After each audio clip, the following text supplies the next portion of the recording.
মুহাম্মদুর রাসূলুল্লাহর কাছে শ্রেষ্ঠ ভাষা কোরআন নাযিল করলাম। ওই কোরআনের ডাক শ্রেষ্ঠ মানুষ আলেম ওলামারা শ্রেষ্ঠ জাতি মানুষের দেয়, মানুষ আলেমদের ডাকে সাড়া দেয় না। এবার বিবেচনা করেন, এই মানুষগুলো শুয়োরের চেয়ে ভালো? এই মানুষগুলোকে শুয়োরের সাথে তুলনা করলে শুয়োরের ইজ্জতে আঘাত আসে। আল্লাহ বলেন এগুলো শুয়োর না, বরং শুয়োরের চেয়েও নিকৃষ্ট,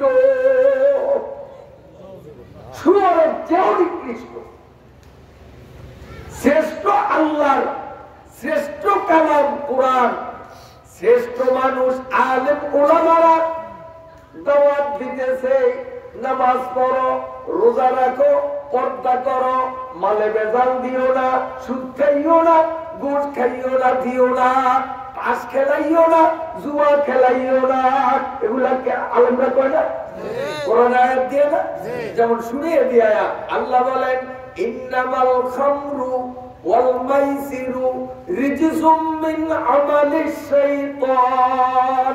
আল্লাহ বলেন মদ খাওয়া, জুয়া, তাস খেলা এগুলো নাপাক, মিন আমালিশ শাইতান, এগুলো শয়তানের কাম। কোন মুমিন ইমানদার মদ খাইতে পারে না, কোন মুমিন ইমানদারের বাচ্চা জুয়া খেলতে পারে না, তাস খেলতে পারে না।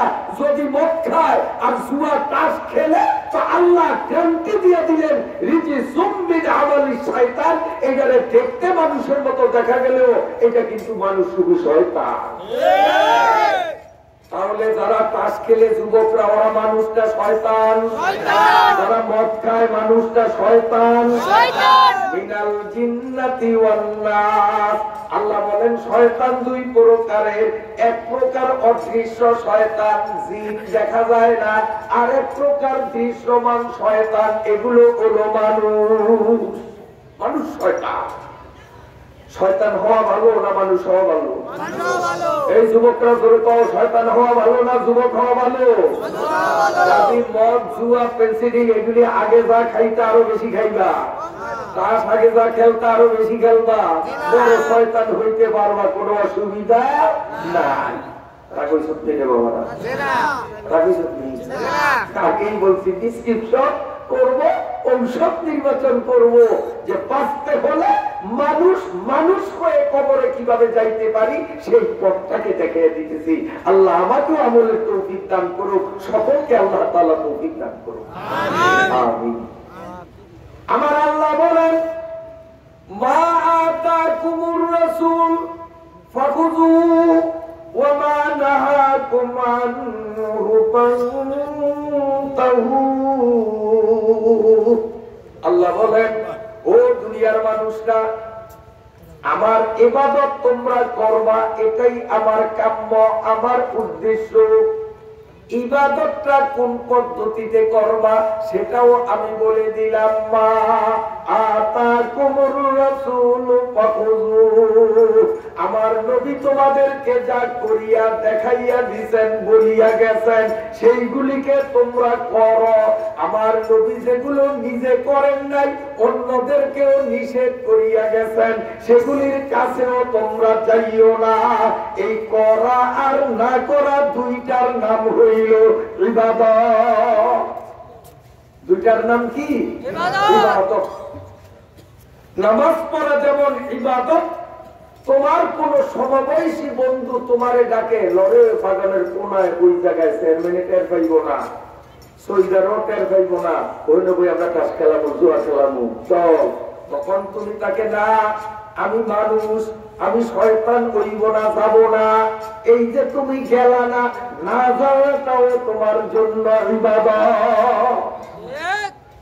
নামাজে মসজিদে যাওয়া যেমন ইবাদত,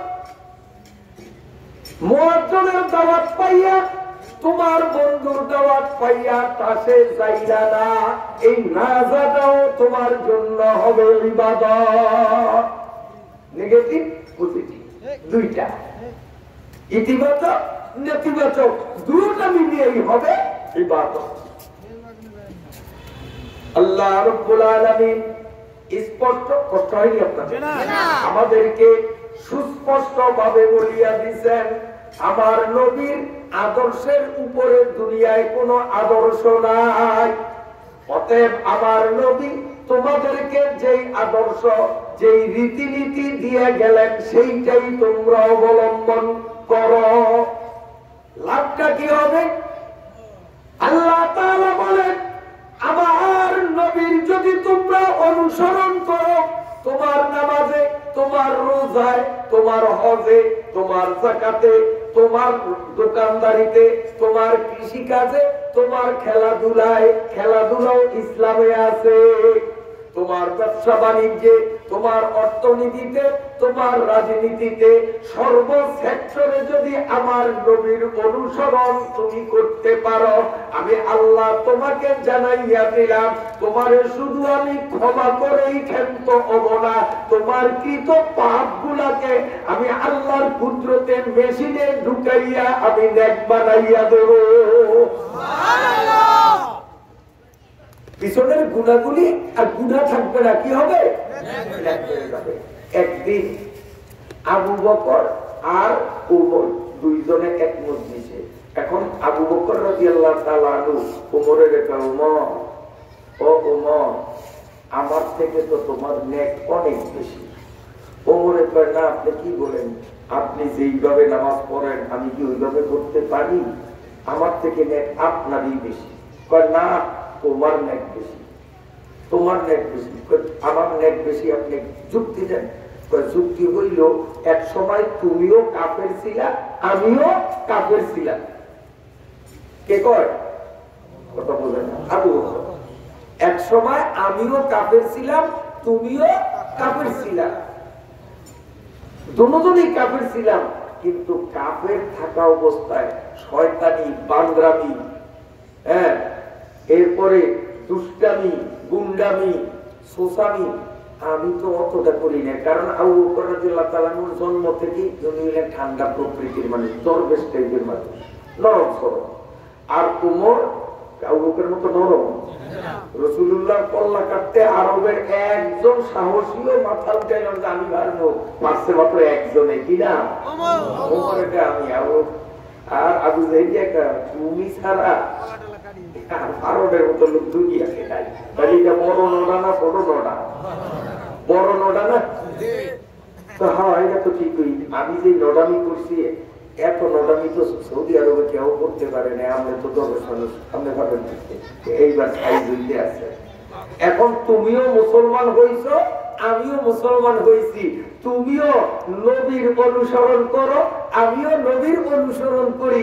আর আল্লাহ পাক কোরআনে গ্যারান্টি দিলেন যে নবীর অনুসরণ করলে শুধু আল্লাহ মাফই করে না, পিছনের গুনাহগুলি নেক বানিয়ে দেয়।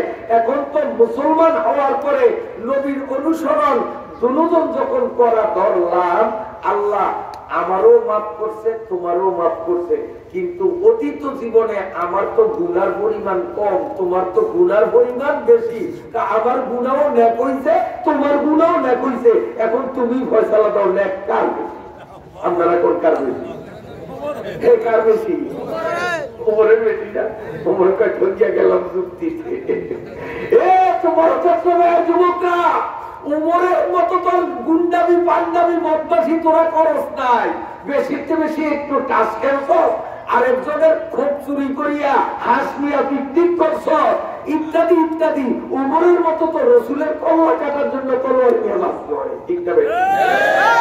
এই নবীজির কল্লা কাটবে উমর, সেই উমরের গুনাহগুলি যদি আমার আল্লাহ কুদরতি মেশিনে ঢুকাইয়া নেক বানাইয়া দেয়, আজকের মুহাম্মদিয়া মাদ্রাসার 2 দিন ব্যাপী তাফসীর মাহফিলে আখিরি মুনাজাতে হাত দুইটা উঠাইয়া মালিকের কাছে মিনতি সহকারে যদি বলো, আল্লাহ না বুঝিয়া তাস খেলছি আর খেলবো না, আল্লাহ না বুঝিয়া জুয়া খেলছি আর খেলবো না, না বুঝিয়া নামাজে গাফলতি করছি আর করবো না, তোর ওই তাস খেলার গুনার গুনাহ থাকবে না, আমার আল্লাহ ওগুলো সওয়াব বানাইয়া দিবে। সুবহানাল্লাহ। সুবহানাল্লাহ সুবহানাল্লাহ। এর চেয়ে বেশি বড় অফার আর কি চাও? যখন উমর করল যে আমি তো ঠইয়া গেছি, আমি তো ঠইয়া গেলাম, আমারই তো নেক বেশি, আপনি বলছেন তো যাক। এই কথার দ্বারা কি বুঝাইলাম? যে আমরা যদি খাঁটি মনে প্রাণে তওবা করিয়া অনুসরণ করি কার? আল্লাহর রাসূলের। অনুসরণ করব কার? আল্লাহর রাসূলের। মা আতাকুমুর রাসূল ফাখুযুহু, রাসূল যেই আদর্শ আমাদেরকে শিখিয়ে গেলেন সেইটা আমরা গ্রহণ করি, তো আল্লাহ পাক আমাদের গুনাহ মাফ করবেন, গুনাহগুলিকে নেক বানিয়ে দিয়া। সুবহানাল্লাহ সুবহানাল্লাহ। এই মেয়েরা শুনেন, আমার রব্বুল আলামিন কত বড় দয়ালু। আসলে আপনার কষ্ট হয় না?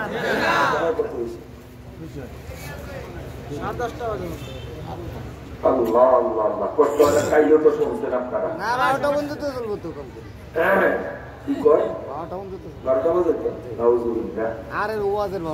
শেষ দিনের প্রধান অতিথি মানুষের সাধারণত বিদেশি হুজুর করে দাওয়াত দেয়, আর আপনারা মহব্বত করিয়া বাইদারের মানুষটাকে দাওয়াত দিলেন। আমি বুঝি আমাকে 12টা বাজাইতাম, ঝগড়া লাগলে একটা কটা বানা ছিল 12টা বাজাই দিই, তো 12টা বাজার কি বাধা দিয়ে মহব্বত করে আমার দাওয়াত দিতেন। আমি বুঝি 12টা বাজাইতাম। জিকির করেন লা ইলাহা ইল্লাল্লাহ,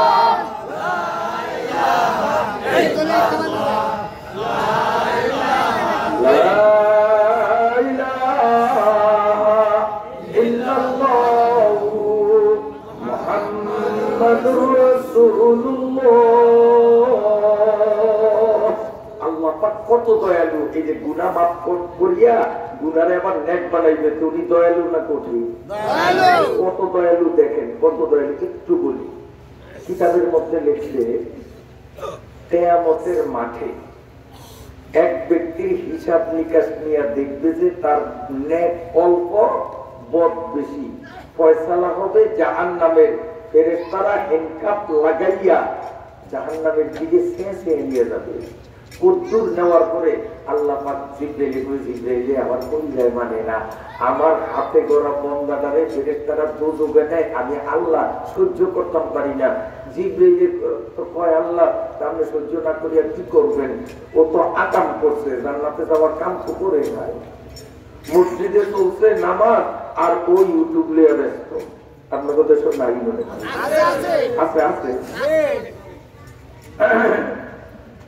দোকান আর মসজিদ ঘর পাশাপাশি, আধা মাইল দূরের থেকে বুড়িয়ায় কষ্ট করিয়া আইসা তকবীরের সাথে জমাতে নামাজ পড়লো। আর বেড়ার এই পাশে দোকান, এই পাশে মসজিদ। দোকানদার বেড়াও জুয়ান, অথচ ওই জুয়ান নিয়ে বেড়ায় মসজিদে আইলো না। এগুলি নাই মনে হয় আপনার? হায় হায়, জিবরাইলকে আল্লাহ এই তো এইরকম আকাম করছে, মসজিদে যায় নাই, আদামের দূরের থেকে বুড়িয়ে আইসি, আর জোয়ান নিয়ে পাশে থেকে কেউ যায় নাই। আল্লাহ ইদারে মায়া করে আলাপ দেয়, যায় যার সেই আমরা নদী ছাই না। আল্লাহ জিবরাইল বন্ধ তুই বানাইছ, বন্ধ বানাইছি আমি, জ্বলে আমার। সুবহানাল্লাহ কই। নিজের পোলা যদি কালা হয়, পেডো হয়, ল্যাংরা হয়, আর পরের গা যদি একবারে সুন্দর নাদুস নদুস, মায়ের কাছে কোন গা বেশি আদরে? হ্যাঁ, টুনু গায়ে দুধের জন্য কান্দে, তো ডয়ের গাড়ি করলে দুধ দিব, ল্যাংরাটাকে দিব না? নিজেরটার দাম বেশি না? আল্লাহকে বন্ধ তো আমার তো কোন যাবো ল্যাংরাড়ি না, তো আল্লাহ তো কি করবো? একটু যা সাই কোন রকম ওরে পাশাল যায়নি, যাইয়া ওরে জিজ্ঞাসা করো ওর নাম ডাকি। যদি ওর নাম কোন একজন হক্কানি আলেমের নামের সাথে মিল করে, যেমন কথা ওর নাম আব্দুল খালেক, ওর নাম তৈবুর রহমান, এরকম কোন আলেমের নামের সাথে যদি মিল পড়ে, তো ওই আলেমের নামে নামে মিল পড়ার উসিলায় আমি আল্লাহ ওরে বেকসুর মাফ করিয়া জান্নাত দিয়ে দিই। জিবরাইলকে আল্লাহ তাকে আই কি বলতো দৌড়ে দেখাই ফেরেশতার খারাপ বেশ না কি তোমার নাম কি? ওই এইরকম একটা নাম কইছে, যেই নাম শুনলে এটা কি মানুষ না অন্য কিছু তাই বোঝা যায় না। আসেনি সমাজে এই নাম? মানুষ না জানোয়ার চিনাই যায় না, নাম শুনলে হিন্দু না মুসলমান চিনাই যায় না, চিনতে হইলে লুঙ্গি কলম ছাড়া মনে হয় বিকল্প উপায় নাই, ঠিক না ভাই? ঠিক। মুসলমানের পোলাপাইনের নাম এমন রাখি আমরা মুসলমানরা, তো ওরে জিজ্ঞাসা করছেন তোমার নাম কি? এমন একটা নাম কইব যেটা কোনো মানুষের মধ্যেই করে না। তো বুঝছি তোর কমান করা, ধরো আল্লাহ খালি খালি বানিয়েছিল, এটা কপালের দোষ কয়টা কই নামে কইছে, এটা কোনো নামের মধ্যে পড়েনি।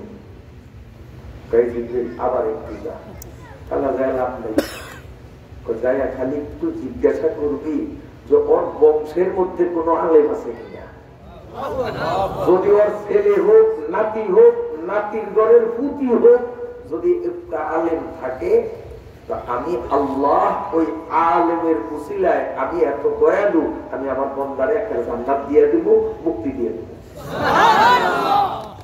জিবরাইলের কথা এইটা হইতে পারে, বাইকারে মোহাম্মদিয়া নুরানি মাদ্রাসা হয়তো নিজে নডা হইছে, পোলাটারে হয়তো মাদ্রাসা দিতে পারে, এবার মনে হইব বুক করা আশা নিয়ে জিবরাইল আসবো, আয়াকে নিয়ে তোমার বংশে আলেম আছে কয়জন? এটা কৌকি আলেমের কথা শুনলে তো আমার চোখ টনটনাইতো, আসেনি? একদল মানুষ আসেনি? যত দোষ নন্দ ঘোষ আকাম করে নিজেরা আর আকামের দায়বার চাপে দেয় হুজুর গাড়ি, ঠিক না? নিজের চৌকে দেখা, স্বপ্নেও না খবরেও না, চৌকে দেখা পুটুস পুটুস করে পিস্তল মারে। এইরকম গোলাগুলির মধ্যে আমি নিজে একদিন পড়ছিলাম, বলা অনেক আগের কথা, দুই দলে মিলিয়া এইভাবে পিস্তল দিয়া গুলি করতেছে একদল আরেক দলের, আর কালা গুলি তিন ব্যাগের মধ্যে এইরকম বড় বড় একবারে গোলালুর মতো, এক একটা লয় আর দিন ফিরে মারে, লয় আর দিন ফিরে মারে। এটার নাম জানি কি? বুম।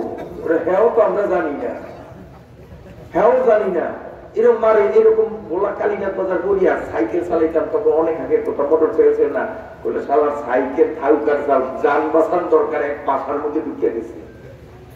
এই মেয়েরা দুধের দোয়া আর জঙ্গি বলে আমরা, অথচ ওটার নাম যে বোম তাও আমরা জানি না, আমরা জঙ্গি, কাউরি মাদ্রাসায় জঙ্গি তো এরাই, আর ওনারা দুধের দোয়া আকাম করে পুরা দায়বার চাপায়া দেশ প্রিয় আলেম উলামাদের গানে। তোদের মতো পচা, তোদের মতো কুত্তার জাত আল্লাহর জগতে দ্বিতীয় হয় না। করোনার চাউল আমগত করে হুজুরে কয় বস্তা চুরি করছে? কথা কর না, এক বস্তাও না, ওরে একটাও না। আর করোনার চাউল কে কদ্দুর চুরি করছে আমার মুখ দিয়ে বলা লাগবে না, এই দেশের মানুষের সবার মুখাস্ত আছে। চুরি করলি তোরা, আর বেয়াদবের মতো নির্লজ্জের মতো অসভ্যের মতো হুজুররাই দেশটারে খাইছে। খাইনি তোরা, খাইনি তো খাইনি, করোনার চাল পর্যন্ত খাইনি। এত কোন লজ্জায় মানুষের বাচ্চা যদি হইয়া থাকো, ওই মুখ দিয়ে কেমনে করবে হুজুররাই দেশটারে খাইব? তোদের মতো কুলাঙ্গার আল্লাহ জগতে হয় না। এই মাদ্রাসা হলো মানুষ গড়ার কারখানা। মাদ্রাসায় জঙ্গি হয় না, মানুষ হয়। আমার কথা আপনার বিরক্ত হয়েছে, কারণ বাস্তব ধর্মী কথা বলি, এই জন্য মনে বল আছে। কাল্পনিক কথা বলি না, মিথ্যা কথা বলি না, চৌখে দেখা কথা বলতেছি, ঠিক না ভাই? আমার বন্ধুরা, জিবরাইল আমিন আইসা জিজ্ঞাসা করবো, মেয়া তোমার বংশে কয়জন আলেম আছে? আলেমের নাম শুনলে আমার মেজাজ খারাপ হইতো, আমার বংশে কোন হুজুর নাই। জিবরাইল আমিন কা বুঝছি তোর কপালে যার নাম দৌড়াইয়া আসবে, ও আল্লাহ নামের সাথে আলেমের মিল পাইলাম না, বংশের মধ্যেও কোন আলেম পয়দা করে না। বাড়ির কাছে নুরানি মাদ্রাসা পাইয়াও কোরআন শিখায় না। আফসোস, কোন দিক যাবো কলিজায় ব্যথা। বাড়ির কাছে মাদ্রাসা, তারপরেও বাচ্চাদেরকে কোরআন না শিখিয়া দিছি যে ক্যাট, দিছি যে ডগ, দিছি যে সুর, বিলাই, কুত্তা, ইঁদুর এগুলি শিখায়। আপনার আন্দাজ না করতে ওষুধ আছে, অথচ নিজে বাবা কোরআন পড়তে জানলাম না, আমার বাবা দাদা তাও জানে না। হায়রে ওই সময় নুরানি মাদ্রাসা ছিল না, এখন নুরানি মাদ্রাসা বাড়ির কাছে, তারপরেও আমার পোলাডারে মাইয়াডারে কোরআন শিখাইলাম না, এতে কপাল করার হয়। অথচ খবর নিয়ে দেখে বহু অমুসলিমরাও কোরআন পড়তে জানেনি। আমরা জানেন না? গিরিশচন্দ্র সেন কোন দরবারের বিশ্বাস? পূজারীর বিশ্বাস? কোন দরবারের বিশ্বাস? কোন না কামিয়া? হ্যাঁ, দরকার আর কার থাকে হিন্দু, হিন্দু ছাড়া নম মন্দিরের মন্দিরের মন্দিরের বিশ্বাস। গিরিশচন্দ্র সেন মুসলমান কি পড়তে জানলে যে আমরা শুনছেন জীবনে? শোনেন না, শুধু পড়তে জানতো না, ওই কোরআন শরীফের বাংলায় অনুবাদও লিখছে। হিন্দুর ভোলা কোরআন শরীফের অর্থ লিখছে, অর্থ অর্থ কোরআন শরীফের। কিন্তু একটা ভুল তথ্য সমাজে চালু যে গিরিশচন্দ্র সেন নাকি বাংলা ভাষায় কোরআনের প্রথম অনুবাদ করছে। ইতিহাসটা ভুল। আসল ইতিহাস গিরিশচন্দ্র সেন কোরআনের অনুবাদ করছে, এটা ঠিক, কিন্তু প্রথম না, প্রথম করছে মুসলমান, ওনার নাম হইল মাওলানা আব্বাস আলী। মাওলানা আব্বাস আলী গরিবের পোলা, সর্বপ্রথম এই আরবি কোরআনের বাংলা অনুবাদ লেখছে, কিন্তু গরিব থাকার কারণে ওটা ছাপাইতে পারে নাই। ওনার অনেক পরে গিরিশচন্দ্র সেন বাংলায় কোরআনের অনুবাদ লিখছে, ওইটা ছাপে আবার কেটে চালিয়ে দিছে। তাই হিন্দুর ঘরে জন্ম নিয়া শুধু কোরআন পড়তে জানে নাই, কোরআনের অর্থ লিখছে, শুধু জানে না। বিরক্ত হননি আপনারা? এরপরে আরেকজন পন্ডিত খ্রিস্টান, নাম হইল মিস্টার আর্থার জে আরবেরি। খ্রিস্টান হইল খ্রিস্টান, এটা কইতাম না, নিয়োগ ছিল যে ওইটা কই সামনে আনতো। উনিজন খ্রিস্টান খ্রিস্টান কইছে, কাজে খ্রিস্টান একটা শুনিয়ে দিয়া আলেমের কথাটার একটু সত্য প্রমাণ করতে হয় না? একজন আলেম মানুষ। আচ্ছা, কি নাম কইলাম? আর্থার জে আরবেরি, ওর নাম, জাতে খ্রিস্টান। এই সূরায় 30 পারা কোরআন শরীফের ইংরেজি ভাষায় অনুবাদ লিখছে। সুবহানাল্লাহ।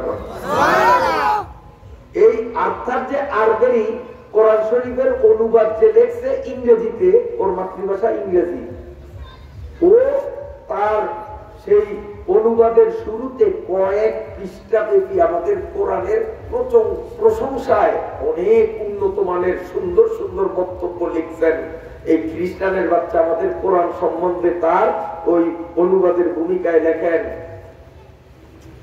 the lyrics and the rhythm of the Arabic of the Quran are so characteristic, so powerful, so highly that any person whatsoever is bound in the nature of things to be but a poor copy of the glittering splendor of the original. Subhanallah. আমাদের কোরআনের প্রশংসা এগুলি সব কোরআনের প্রশংসা। কে করে? একটা খ্রিস্টানের ঘরে জন্ম নিয়া শুধু কোরআন পড়তেই জানলো না, কোরআনের অর্থ জানলো, শুধু অর্থ জানলো না, কোরআনের অর্থ সে লিখতে পর্যন্ত সক্ষম হইল। আর কবরপুরা মুসলমান বাড়ির কাছে মাদ্রাসা পাইয়াও নিজের পোলা মাইয়ারে কোরআন শিখাইতে পারলাম না। নিজের পায়ের জোতা নিজের গালে মারা দরকার।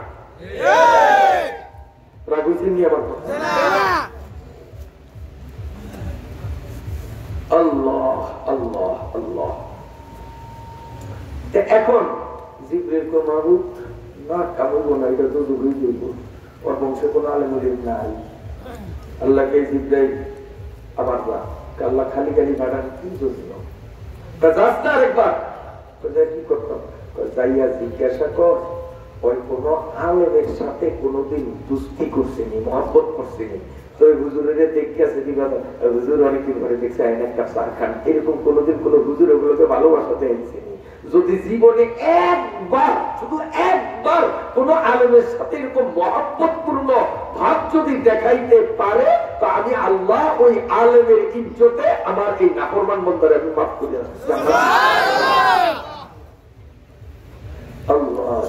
আলেমের ইজ্জত দরকার আছে। একটা ভালো কথা মনে করছে থাকে কমু, আমার বুঝিয়া যাই যদি কইতাম কমু কমু আচ্ছা তুই কথাটা শোনেন একদিন ইমাম আবু হানিফা আমাদের মাযহাবের বড় ইমাম ইমাম আবু ইউসুফ ইমাম মুহাম্মদ ইমাম জাফর কোম্পানি কয়েকজন বড় বড় ইমামরা বসিয়া কোরআন শরীফ আর হাদিস শরীফ নিয়ে মাসআলা উদ্ঘাটন করতেছেন গবেষণা করতেছেন পাশে মাঠের মধ্যে অল্প বয়সী কতগুলি পোলাপাই বল খেলতেছে হঠাৎ লাঠি খাইয়া বলটা একবারে হুজুর উপর গোলের মধ্যে গেছে আবার পর দিয়ে এখন পোলাপাই একটা যা বললে গাড়ি ঘর না তুই যাও এটা আমি ঘর না তুই যা কেউ সাহস করে না একটা আছে নডা টাইপের এটা তো বুঝছি আমি ছাড়া আমার কামিব না তোরা মারবি না একবারে গোস দিয়া গোস কর না কাঁচা কর আপনারা কাঁচা একবারে কাঁচা দিয়া এক কুই দৌড়ের লাফ দিয়া ওখানে আইসাই বলটা নিয়ে চলে গেল বলা আমি তো ভালো আমি তাকে দেখাই দিলাম তখন এই ইমাম আবু হানিফা রাহমাতুল্লাহি বলাটা দিকে এক নজর দিয়া ইমাম আবু ইউসুফ মোহাম্মদ ওনাদেরকে বলে এই পোলাপাইনগুলি যা এখানে আছে তাদের মধ্যে এই পোলাটা আমার মনে হয় জন্মের মধ্যে ভেজাল আছে কথা বোঝেন না জন্মের মধ্যে ভেজাল মানে কি ভালো পোলা পাই এটাকে আমাদের গ্রামীয় ভাষায় কি কই আর জারজ কি গ্রামীয় ভাষায় কইনি এত শুদ্ধ ভাষায় এই জার বছরে এত শুদ্ধ ভাষায় কইলে হইব না এটাকে অশুদ্ধ ভাষায় কইতে জার বুয়া পরে আমরা একটা পন্ডিতি কাটে গ্রামের খাটে একটা জারজ কমু না এটার নাম কি জার বুয়া বেডুকিয়ারের বেডুকিয়া ভাষায় কমু জারজ কমু না ইমাম আবু হানিফা স্কুল আদা মনে হয় জার বুয়া তো আবু ইউসুফ সাহেব প্রশ্ন করলো হুজুর আপনি ওরে চিনে আমরা তো চিনলাম না ইমাম আবু হানিফা না আমিও চিনি না তো না চিনলে আপনি পোলাটাকে জারিয়া করলেন না আপনি পোলাটাকে জারিয়া করলেন না ঠিক আছে কে এটা পরে শুনবো আগে আমরা জানিয়েই যে ওই জারুয়া না আসলে ওই ঠিক ওর বাপ আছে কিনা এই দুইজন আবু ইউসুফ সাহেব আর মোহাম্মদ সাহেব ধরতে উঠছে উঠিয়া ওর বাড়ি কোন জায়গায় ঠিকানা লিয়া গেছে এই গ্রামে গিয়া মানুষের জিজ্ঞাসা করছে সবাই বলছে ওর মার বিয়ার আগে ওর জন্ম ওর মায়ের বিয়ার আগে জন্ম বলা যাবে না ইমাম সাহেবের কথা লাগছে নি আর বর্তমানে আলু হাদিস নামে একদল ভণ্ড ইমাম চোর আমল চোর বাহির হইছে ওরা আমাদের ইমাম আবু হানিফা রাহমাতুল্লাহকে নিয়ে অনেক অশালীন ভাষা ব্যবহার করে দেখবেন টুপিও আমাদের চেয়েও সুন্দর দাড়িও সুন্দর জামাও সুন্দর সব ফিটফাট কিন্তু উপর করলে সদরঘাট মানে সদরঘাটে লাল লাল নীল নীল বাতি দেখা নয়ন জুড়ায় কিন্তু ভিতরে ঢাকা শহরের যত গু আছে সব সদরঘাট এই আলু হাদিস দেবী আহলে হাদিস না আহলে হাদিস বলে হাদিসের অপমান হয় এটির পরে আলু হাদিস এই আলু হাদিস মার্কা বেয়াদবগিরি টুপি দাড়ি লেবাস পোশাক ঠিক আর কথায় কথায় হাদিস বুখারী শরীফ আমরা বুখারী শরীফ এত থাকলে নবীগুলি আয় স্কুল পড়ুয়া মানুষের কাছে যায় গ্রামীয় লোকের কাছে যায় আর যায় মাথারির কাছে যায় বেশি সরি একটা বই দিয়া পেয়েছেন আপনার নামাজ হয় না বুখারী শরীফের মধ্যে এরকম আছে তো বুখারী শরীফ এই গ্রামের মূর্খ মহিলা বুখারী কি চিনে স্কুলে পড়ছে ও বুখারী কি চিনে সাবাস থাকলে ও তো হুজুরের কাছে আয় সাবাস থাকলে সিদ্দিক হুজুরের কাছে আয় সাবাস থাকলে নবী হুজুরের কাছে আয় বুখারী চিনি আমরা আমার কাছে আইবো না কারণ ধরা খেলবো আপনার কাছে যদি এই আলু বারকা পাতি আসে আর কোন সময় যদি হানাফি মাযহাবের বিরুদ্ধে কথা বলে দুই গালে দুইটা থাপ্পড় দিয়ে আলীনগর মাদ্রাসা পাঠিয়ে দিয়ে ওর জুতা দিয়ে ছুটবো আমরা ইমাম চোরের গোষ্ঠী ইমাম আবু হানিফা কত বড় বিচক্ষণ মানুষ পোলার চেহারার দিকে চাইয়াই উনি বুঝতে পারলেন যে পোলাটা জারগুয়া আর তাহকিক করিয়া যাচাই করিয়া কি প্রমাণ হইল জারগুয়াই এখন আচ্ছা ধরলেন না হুজুর আপনি কেমনে কইলেন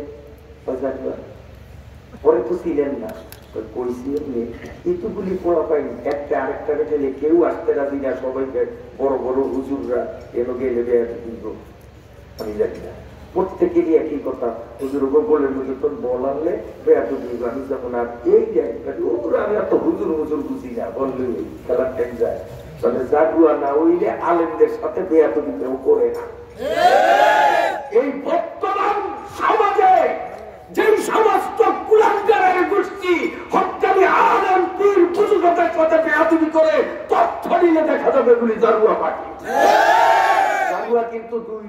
হয়, বলবেন যে কই অমুকে তো আলেমদের সাথে এত মারাত্মক বেয়াদবি করছে, আর আমরা জানি ওর মা আর ওর বাপের বিয়ারও কাবিন আছে, তো জানবো হইল কেমনে? আমরা বলি বিয়ার কাবিন থাকলেও জারুয়া না হইলে আলেমদের সাথে বেয়াদবি করতো না। বলে বিয়া হইলো আবার জারুয়া হয় কেমনে? হ্যাঁ, বিয়া হইলেও জারুয়া হয় কেমনে?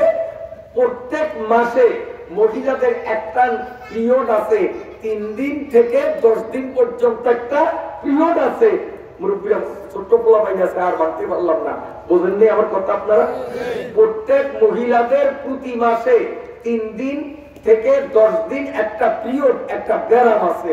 আল্লাহ পাক ওই সময়ে ওই ব্যারাম চলাকালীন অবস্থায় স্বামীর উপরে আইন করিয়া দিলেন যে এই টাইমে তুমি তোমার স্ত্রীর কাছে যৌন ক্ষুধা নিবারণ করা হারাম। এই হারাম পন্থায় যদি মিলন করো আর ওই ঘরে যদি ওই মিলনে যদি সন্তান হয়, তাহলে এই সন্তান হালাল ভাবে আসলো না হারাম ভাবে আসলো? হারাম ভাবে যে আসে তাকে ফার্সি ভাষায় বলে হারামজাদা, আর আমাদের গ্রাম্য বাংলা ভাষায় বলা হয় জারুয়া। বিয়ার কাবিন আছে, স্বামীও ঠিক স্ত্রীও ঠিক, এরও জাদু হয়। তা কি করলে দেখবেন আলেমের সাথে যেগুলি বেয়াদবি করে এগুলির বাবা হয়তো ওই মায়ের পিরিয়ড চলাকালীন অঘটন ঘটাইছে, এইটা এই অঘটনের হারামজাদা।